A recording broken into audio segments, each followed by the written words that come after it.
Բարև սիրելիներս, այսօր ձեզ համար կընթերցեմ մի շատ հետաքրքիր, գունավոր, գեղեցիկ հեքիաթ, թե ինչպես առաջացան թիթեռների թևերը, ռուսական հեքիաթ է, սկսեցինք։ Շատ տարիներ առաջ, երբ երկնքին կարելի էր հասնել ամենաբարձր ծառի կատարին կանգնելով, երկրի վրա ծիածան գոյություն չուներ, իսկ թիթեռներն էլ թևեր չունեին։ Նրանք նեկտար գտնելու համար ծաղկից ծաղիկ սողալով էին հասնում։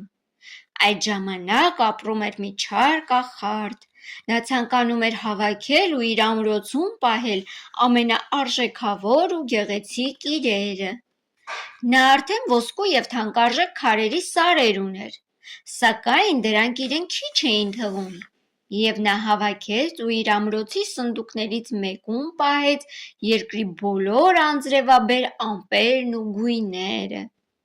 Երկիրը մռայլվեց և դարձավ սև ու սպիտակ։ Շատ տխրեցին ծաղիկները, նրանք բոլորը դարձան միանման ու անձրև չլինելու պատճառով սկսեցին թոշնել։ «Օգնեք մեզ», խնդրեցին ծաղիկները թռչուններին, «դուք կարող եք թռչել բարձր ու հասնել կախարդի դղյակին, վերադարձրեք անձրևն ու գույները»։ «Մենք ժամանակ չունենք», ծվծվացին թռչունները, «մենք բույն ենք հյուսում և նույնիսկ ուրախ ենք, որ անձրև չի գալիս»։ «Օգնեք», խնդրեցին ծաղիկները եղջերուներին, «դուք կարող եք արագ վազել ու հասնել կախարդի դղյակին, վերադարձրեք անձրևն ու գույները»։ «Մենք շատ զբաղված ենք», պատասխանեցին եղջերուները, «մենք խոտ ենք ուտում, քանի դեռ այն լրիվ չի չորացել,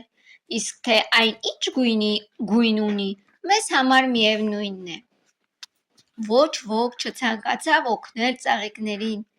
և հանկարծ ինչ-որ մեկի բարակ ձայնը լսվեց գետնի վրայից. «Մենք ձեզ կօգնենք ու երկրին կվերադարձնենք գույներն ու անձրևը»։ Պարզվեց, որ դա թիթեռներից մեկի ձայնն էր, որն այդ պահին սողում էր մոտակայքում։ «Բայց դուք այնքան փոքրիկ եք», ասացին ծաղիկները, «ինչ կարող եք դուք անել»։ «Մենք կփորձենք», պատասխանեցին թիթեռներն ու ճամփա ընկան։ Ճանապարհը երկար ու դժվար էր, բայց ահա վերջապես թիթեռները սողալով հասան բարձր լեռանը, որը հասնում էր երկնքին,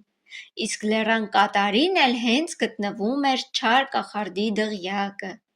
Ու քաջ թիթեռները սողալով հասան ամրոցին ու ներս մտան։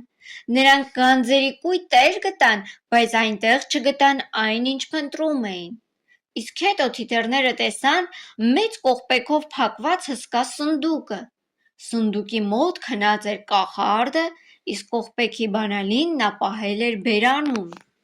Թիթեռները իրենց բեղիկներով խուտուտ տվեցին կախարդի քիթը։ Նա քնի մեջ փռշտաց ու բանալին դուրս թռավ բերանից։ Թիթեռները վերցրեցին բանալին ու տեղավորելով կողպեքի մեջ, պտտեցին այն։ Սնդուկը բացվեց և այնտեղից դուրս թռան անձրևաբեր ամպերը, բայց նրանք այնքան երկար էին փակված եղել գույների հետ, որ խառնվել էին նրանց։ Գույնզգույն ամպերը օդ բարձրացան ու զգույշ հեռացան դղյակից, իսկ թիթեռները վերադարձի ճանապարհը բռնեցին։ Այս ամենն այնքան լուռ կատարվեց, որ կախարդը նույնիսկ չարթնացավ։ Քանի դեռ թիթեռները սողում էին դեպի իրենց ծաղկազարդ մարգագետին, ազատված անձրևաբեր ամպերից ամբողջ աշխարհի վրա անձրև էր գալիս արդեն։ Ամպերին խառնված գույները ցած թափվեցին երկրի վրա, և երկնքում հայտնվեց ամենաառաջին ծիածանը։ Անձրևը կենդանացրեց չորացած ծառերն ու խոտերը և նրանց վերադարձրեց գույները։ Ծաղիկները շատ ուրախ էին, նրանք նորից դարձել էին վառ ու բազմերանգ։ Որպես շնորհակալություն, յուրաքանչյուր ծաղիկ թիթեռներին տվեց իր ծաղկաթերթերից մեկը, ու ծաղկաթերթերը դարձան թևեր։ Այժմ թիթեռները կարող էին թռչել ծաղկից ծաղիկ ու սնվել ծաղիկների համեղ նեկտարով։ Այդ ժամանակից ի վեր անձրևից հետո երկնքում հայտնվում է ծիածանը, իսկ երկրի վրա ուրախ թռչկոտում են բազմագույն թիթեռները։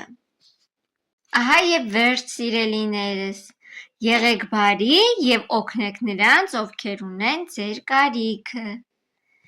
Իսկ ձեզ առաջարկում եմ բաժանորդագրվել իմ ալիքին եւ սեղմել զանգակ կոճակը։ Էլ ավելի հետաքրքիր, գեղեցիկ ու գունավոր հեքիաթներ լսելու համար։ Ցտեսություն։